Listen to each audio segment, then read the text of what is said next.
35 years ago, the nonprofit organization City Harvest was founded by a group of people who recognized two major problems facing our city: hunger and food waste. These pioneers took action by renting a van and driving to restaurants all over Manhattan to rescue excess food by delivering it to soup kitchens. Today, they are helping nearly 1.3 million New Yorkers. As part of our Chasing the Dream initiative that focuses on poverty, inequality, and opportunity in America, we're shining a light on the good work of City Harvest. Here with the latest information on what the organization is up to is City Harvest CEO Jilly Stevens. Jilly, welcome to the program. Thank you, Jenna. Thank you for having me. So with so much focus right now on the homeless crisis in New York, tell me a little bit about how City Harvest is working to help feed the homeless. City Harvest is on the road 7 days a week, 24 hours a day virtually, rescuing great food from restaurants, wholesalers, retailers throughout the city, across the tri-state region, and getting that great food to hungry New Yorkers. We're serving close to 1.3 million New Yorkers. Many of them are going to be homeless. Many more have homes, have jobs, just in one of the most expensive cities in the country, if not the most expensive. It's not always easy to get by, pay rent, your utilities, medical costs, and still have enough to put food on the table. Yeah, unfortunately, that's very true. New York is also a city that sees a lot of vulnerable kids that have a hard time getting lunches and food, etc., at school. Do you guys work with the school system as well? Well, we were delighted that recently there was a move to make universal breakfast and lunch free for New York City public school children, which was a great advance for the city. Close to 1 in 5 children in New York City don't always know where their next meal is going to come from, so that school meal is particularly critical for them. City Harvest then works really hard to make sure that agencies like soup kitchens and food pantries have the food that they need then to support those children and their families during those long summer weeks when school's out and families need extra food to keep their children going.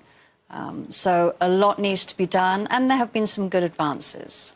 Well, you know, with so much talk about the fact that people need to lessen their footprint and to use less, excuse me, but is that something that perhaps the restaurants, I mean, I do understand that would impact a group like City Harvest, but if the restaurants just used less food, then they wouldn't have all this excess waste? Well, it's a really interesting question because City Harvest was founded 35 years ago. This is our 35th anniversary. We were founded by volunteers who went to restaurants to pick up that excess food and deliver it to soup kitchens and food pantries throughout the city. Today, very little of that food that we rescue and deliver now, close to £60 million this year, very little of it will come from restaurants. So I think restaurants do a very good job. There's not much excess food in their system. Where there is, they might turn it into staff meals, for example. The scale City Harvest is operating at now, we're bringing in tractor-trailer loads. A lot of emphasis on fresh fruits and vegetables. Over 55% of the food that we rescue is fresh fruits and vegetables. So that's coming in large quantities. Imagine a farmer upstate who's grown a field of radishes and they've grown just a little bit too big. They can't bring those radishes to market. City Harvest can get those. They're still perfectly great, and so now we can bring really good food into New York City and get it out to families who need it. The farmer's not losing their investment in the crop. We pay them a little bit to cover their packaging fees, for example. So a lot of our food is coming that way now, in big trucks and on a large scale. It sounds like it's grown into its own economy at this point. It really has, you know, and we're not growing for the sake of growing. We're growing because the hunger and the need in New York City is still persistently high. With 1.3 million New Yorkers not always knowing where their next meal is coming from, and close to half the households in the city, in fact, really struggling to make ends meet, we have to grow in order to help people put food on the table, because food costs are viewed as an elastic expense. You can't not pay your rent or your utility, but you can decide to go to a soup kitchen or food pantry to make ends meet. Well, tell me, what's next for City Harvest? Is it a matter of growing even bigger, serving more people, other cities? What's up next? Well, there continues to be a persistent need in the city, and so we will continue to grow. We have a new strategic plan. We're in the first year of that.